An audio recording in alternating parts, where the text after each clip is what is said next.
Good afternoon, everybody. It's Monday afternoon, if I'm not mistaken. And for those of you that are currently receiving training from me, you are receiving this email with this attached video as a little bonus for some of the training that you've been going through recently. And this is going to actually deal a lot with the communication module that we've been working on. So I want to put a shout out to Craig from H&J Contracting. Craig, if you're watching this, the Indians and the Red Sox, I believe, are going to be playing a 4-game series. And so I look forward to a little bit of communication with you regarding that. And we'll see how it kind of bodes for towards the end of the year. I believe the series is in Boston. For those of you that are interested in baseball, let's get back into talking about communication here. What I want to share with you is an article. I'm going to read it to you. It's actually out of the Harvard Business Review, and it's by a gentleman whose name is is Peter Bregman, and this was published in the February 15th, 2011 Harvard Business Journal. Or review, I'm sorry. So let me read this to you. I folded my bike and carried it into the lobby of the office building in Midtown Manhattan. The security guard behind the desk looked up at me. He grimaced, then looked down again and growled something that was indecipherable. Excuse me, I asked. He sighed loudly and didn't say anything for a moment. Then, without bothering to look at me, he said, "You're not coming in here with that." I was already jittery because of a near miss with a taxi I had on the ride over, and this deflated me even more. It wasn't his message. I've faced many security guards who don't like to permit bikes into a building. It was his cold, disdainful tone, and we talked about tone during our communication module. I tried to stay calm and upbeat. I showed him how small it was. It actually folded up. I told him I had a bag I could put it in. He repeated the same line again. Finally, after citing the bicycle access to office buildings law, which requires New York City buildings with freight elevators to admit bicycles, he let me in. He shut his door and I was asking him how to get in. "Try pushing the button," he barked through the closed elevator door. I saw the button he meant and pushed. At this point, I was feeling lower than low. Then, like magic, my morning changed. "Hi, you must be Peter. Welcome," Lisa, the receptionist, sang as she opened the door. She smiled and then looked worried. "Why did you come up in the freight elevator?"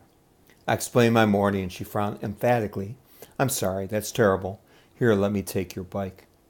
I could have cried from happiness. In 1 second, Lisa turned my emotions around from the negative spiral of anger, frustration, and despair to the positive spiral of relief, appreciation, and happiness. And that's when I realized we all have superpowers.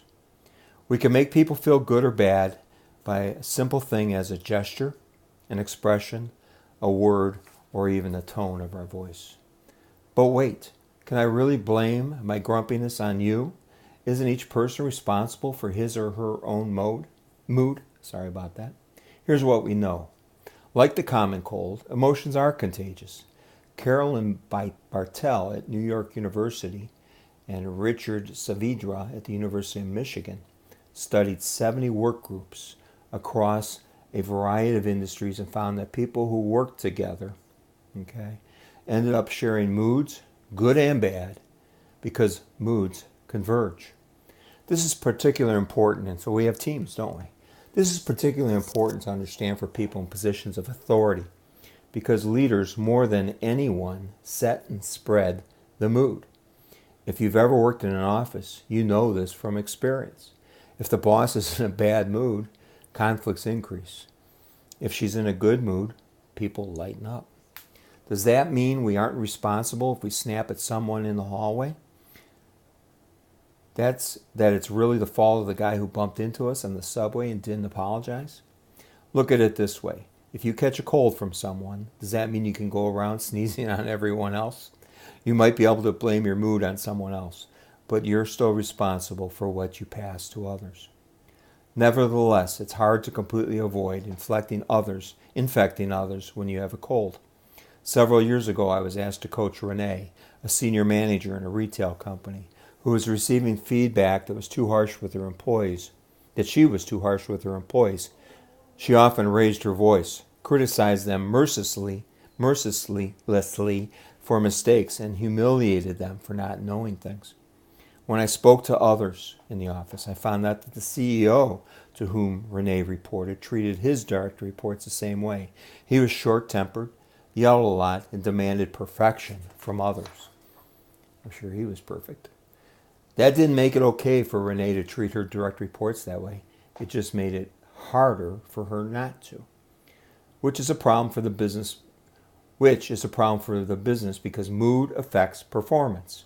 According to research done by Sigal Barsaid at Yale University, positive moods improve cooperation, decrease conflict, and increase performance. So what is the solution? Well, know your emotions, be in touch with your moods, and think of them like the common cold. If you feel infected by bad cheer, take a deep breath, recognize how you're feeling, and choose not to pass it on. Instead, treat people with empathy, care, and good humor that will make them feel happier, more connected, and more productive. Here's the good news. Barsaid's research found that the positive moods are just as contagious as negative moods. Is it really a choice, though? If you're in a bad mood, can you decide to be happy? I find it hard, inauthentic, even dishonest to feign happiness. But I have found a pretty simple solution to turning it all around, and that's called kindness. No matter how bad a mood I'm in, I find it pretty straightforward to treat each other with kindness. And that invariably has a positive effect on those around me, which, as we've seen, has a positive effect on me. And Viola, my mood changes for the better. When Lisa brought me to my client's office, I told him how my ugly morning had been turned around by his delightful receptionist. He responded with a story of his own. Once, when Lisa was sick and couldn't come to work, a quiet and reserved man named Frank acted as a receptionist for the day. Frank was not the sing-song type, but he was used to Lisa's good cheer. Each morning, like everyone else in the office, he received her buoyant emails welcoming people to the office. And on this particular day, when he was asked to fill in for Lisa, the mere memory of her lighthearted emotions was enough to influence Frank.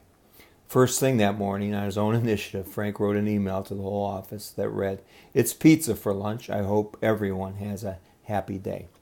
So, I think I forgot to mention what the name of this article was. It was how to use your superpowers for good. I hope you got something out of it, and I look forward to seeing you quickly in the near future. Have a great day, my friends.